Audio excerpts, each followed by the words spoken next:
నమస్తే అండి. ఇవాల్టి వీడియోలో బీరకాయ ఎగ్ కర్రీ తయారీ విధానాన్ని చూద్దాము. చాలా టేస్టీగా ఉంటుందండి. ఎవరైనా కూడా చాలా ఈజీగా ప్రిపేర్ చేసుకోవచ్చు. ఈ కర్రీ తయారీకి ముందుగా ఒక ప్యాన్లో కొద్దిగా ఆయిల్ని వేడి చేసుకొని అందులోకి ఆవాలు, జీలకర్ర, ఎండుమిర్చి వేసుకొని ఫ్రై చేసుకోవాలి. అలాగే కట్ చేసుకున్న పచ్చిమిర్చి ఒక 3-4, కొద్దిగా కరివేపాకును వేసుకొని కలుపుకోవాలి. ఇప్పుడు ఇందులోకి సన్నగా కట్ చేసుకున్న ఒక పెద్ద ఉల్లిపాయను వేసుకొని ఫ్రై చేసుకోవాలి.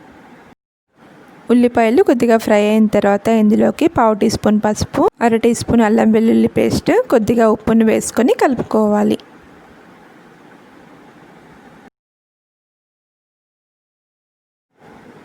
అల్లం వెల్లుల్లి పేస్ట్ పచ్చివాసన పోయిన తర్వాత ఇందులోకి చిన్నగా కట్ చేసుకున్న బీరకాయ ముక్కల్ని వేసుకొని కలుపుకోవాలి. బీరకాయ ముక్కలు వేసుకున్న తర్వాత ఒక 2-3 నిమిషాల పాటు ఆయిల్లోనే ఫ్రై చేసుకోవాలి. తర్వాత మూత పెట్టుకొని మగ్గించుకోవాలి. మూత పెట్టుకుంటే తొందరగా ఉడుకుతాయండి, అందుకని మూత పెట్టుకొని మగ్గించుకోవాలి. ముక్కలు కొద్దిగా ఉడికిన తర్వాత ఇందులోకి 1 టీ స్పూన్ కారంని వేసుకొని కలుపుకోవాలి. 2 నిమిషాల పాటు ఈ విధంగానే ఫ్రై చేసుకోవాలి. ఇప్పుడు ఇందులోకి 3 ఎగ్స్ని పగలగొట్టి వేసుకోవాలి. నేను ఇక్కడ 1/2 కేజీ బీరకాయ ముక్కలకి 3 ఎగ్స్ని వేస్తున్నానండి. ఇలా ఎగ్స్ వేసిన తర్వాత కలపకుండా మూత పెట్టుకొని సిమ్లో ఉడికించుకోవాలి. ఒక 5-6 నిమిషాల తర్వాత మనకి ఎగ్ ఉడికిపోయి ఉంటుందండి.